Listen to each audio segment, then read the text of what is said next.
আরম্ভ হলো।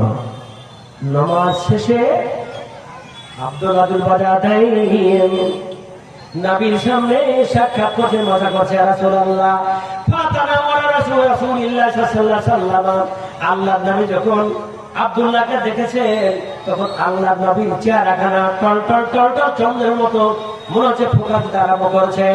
আব্দুল্লাহ বাজাদাইন নবীকে দেখেছেন, তার মুখের মধ্যে সমস্ত জ্যোতি আরম্ভ হয়ে গেছে।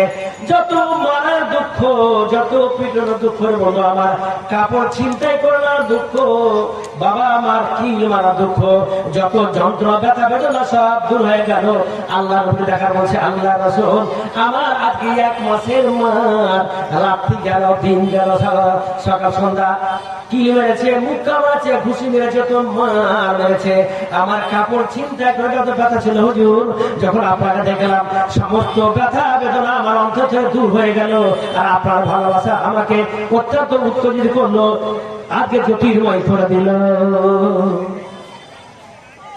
রাসূলুল্লাহ সাল্লাল্লাহু আলাইহি ওয়াসাল্লাম ডাকলেন, তার নাম ছিল আব্দুল্লাহ,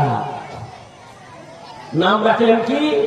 আনতা বাজাদাইন, তুমি 2টি চাদরের মালিক, অর্থাৎ তার মায়া খান চাদর দিয়েছিল, ফের চিলে অর্ধেকখানি পরেছিলেন, অর্ধেকখানি শরীরে উড়িয়ে নিয়েছিলেন, তাই এটাকে বলা হয় বাজাদাইন। 2টি চাদরে তুমি 2টি চাদরওয়ালা। আব্দুল বাজাদাইন বলল, মা আব্দুল বাজাদাইনের কথা বলতে চোখ দিয়ে জল আসে না বন্ধু। আজকে আমার কবরস্থানে যাচ্ছে বন্ধু, তার বাবা বলেছেন তো ইজ্জত কত, শটে সারি, এটা যুদ্ধে আল্লাহ নবী যাবেন। আব্দুল্লাহ চল যুদ্ধে যাই, চল। যুদ্ধে যাওয়া হলো। মদিনার আবহাওয়াটা ওই থেকে একটু পরিবর্তন। আমি যখন আমার দেশ থেকে শ্রীমন্তপুর আসলাম, আসার পরে ওখানকার কিন্তু পানিটা আমাদের শুট কম হচ্ছিল। এখানকার পানি আর আমাদের পানিটা তফাৎ অনেকটাই, শুট কম হচ্ছিল, খালি ঘন ঘন অসুখ হতাম আমি।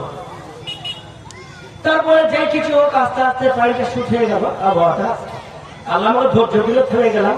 খালি ঘন ঘনই অসুখ হওয়ার জ্বর হতো, কিন্তু পানি আমরা শুট হচ্ছিল না। আব্দুল বাজারে যখন মদিনায় চলে আসলেন, এখানকার পানি আবহাওয়া শুট হচ্ছিল না, প্রায় জ্বর হতেই থাকে। যুদ্ধ চলে গেলেন, যুদ্ধ যাওয়ার পরে যুদ্ধ শেষ হলো। একই রাত্রে আল্লাহ রাসূল ফারাওয়ার লেখেন সীমা তাম্বুর দিয়েছেন, আর একটা তাম্বুর মধ্যে থেকে একটু শব্দ আসছে, ও ও যেমন জ্বর হয় শব্দ আসছে। কেটা গো?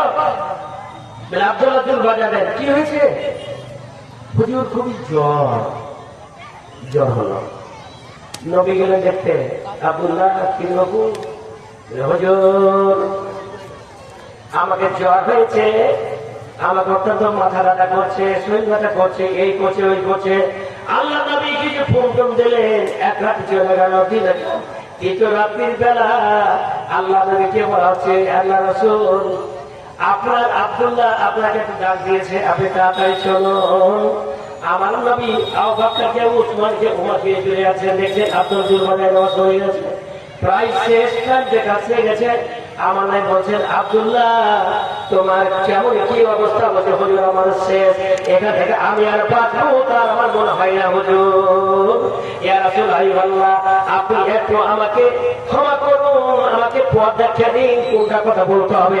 আমার নাই বললেন, ও আব্দুল্লাহ তুমি দোয়া পড়ো, দোয়া আল্লাহ মাগফিরলি ওয়ারহামনি ওয়াহদিনি বিসরাতিল আলা, তুমি দোয়া পড়ো।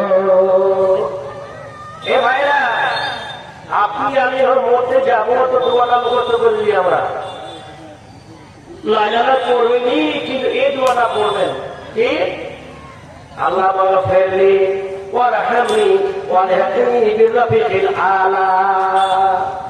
সবাই মুখস্থ করুন, আল্লাহ মাগফিরলি ওয়ারহামনি ওয়াহদিনি বিসরাতিল আলা।